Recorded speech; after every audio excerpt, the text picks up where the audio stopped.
Hey, welcome. Got another one to show this morning. This is Brian up here in Kingfield, Maine. Got myself a 1920s B&J, I don't know if you can see in the sound hole here, the Victoria. B&J was, I'd like to pronounce it, but I can't. B&J out of New York, back in the early 20th century, was a distributor of musical instruments. Made a lot of connections with other manufacturers, and they worked with Kay, they worked with Stromberg, they worked with Oscar Schmidt, Serenader, a bunch of different brands. And I think this is probably an Oscar Schmidt, based on the purfling design, which is similar to a bunch of other Oscar Schmidts that I've seen that said Oscar Schmidt on them. It had a 10th fret marker instead of the 9th, and I know a lot of Chicago guys did that, Regals as well, so I'm not really sure, but I'm guessing Oscar Schmidt.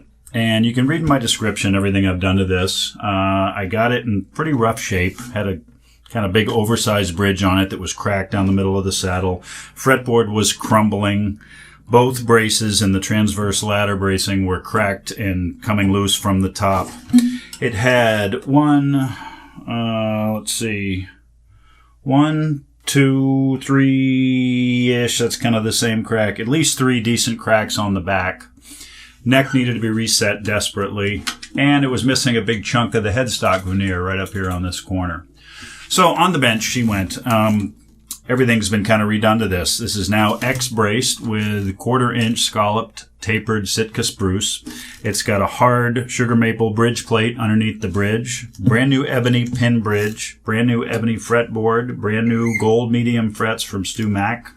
I bound the fretboard just to kind of make it look a little spiffier. So the binding has been replaced on the top edge, the back edge, and the fretboard. And then I sort of aged it a little bit to kind of, match the patina of the ring and the sound hole itself.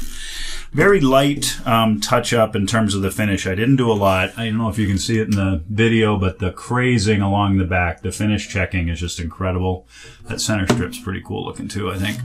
And the top itself, same thing. I left, the various little imperfections that were there, and it's just been wiped down with True Oil, but I didn't really sand anything back at all.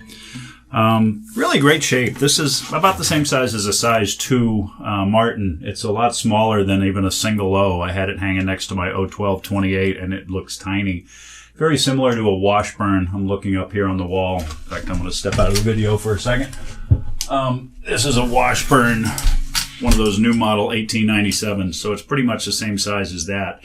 It's just a lot more decorative and ornamental than the Washburn is. The Washburn's beautiful, and I love to play it, but this one with that 100-year-old spruce top, and then this is all solid mahogany. And I don't see a lot of mahoganies in these Chicago guitars. They're usually, they're either Brazilian rosewood, which is nice, or there's some sort of faux, poplar or something, or yellow, birch that has been painted to look like rosewood, but this is all solid mahogany. The neck itself as well is either Spanish cedar or mahogany. I'm not sure which, but when I had the fretboard off and I was installing the truss rod, it had a real cedary smell, so I'm kind of leaning towards Spanish cedar. I did, like I was saying, install a adjustable 2-way truss rod, which is accessible through the sound hole, just like a Martin. So this thing is pretty beefy now. Still only weighs 2 pounds 15 ounces, so very lightweight little parlor guitar.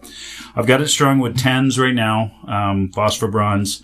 It would take 11s, no problem. With the maple bridge plate, the X bracing, and that truss rod, you could put 11s. You might even be able to squeeze 12 to 56 on it. It's hard to say. But I'm leaving it with the 10s on it for now, just to kind of acclimate. She's very light, easygoing player. Very loud for the size.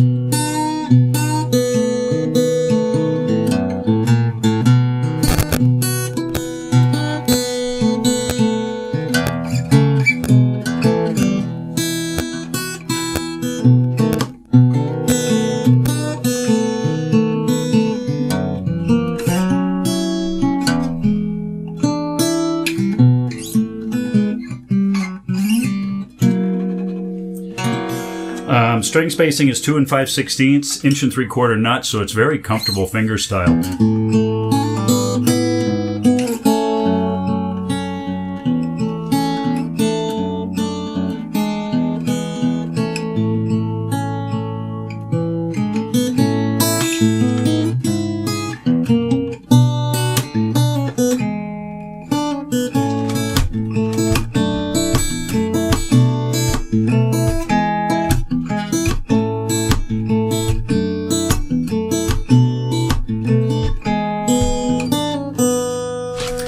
If you do play her with the pick,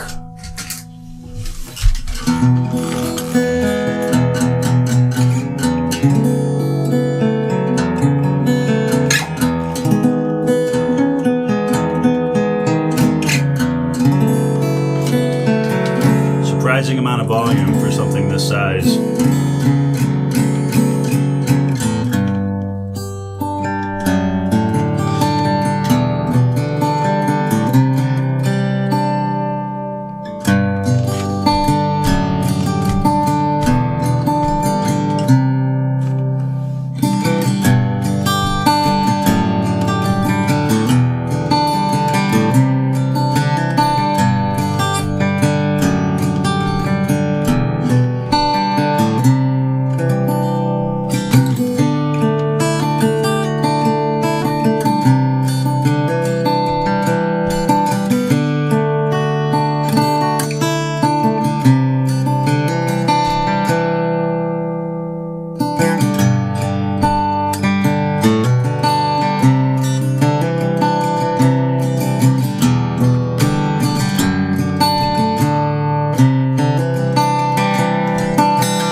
Anyway, 1920s, B&J, Bergelson and Jacobson or something like that. Read it in my description. I can't pronounce it right now without reading it.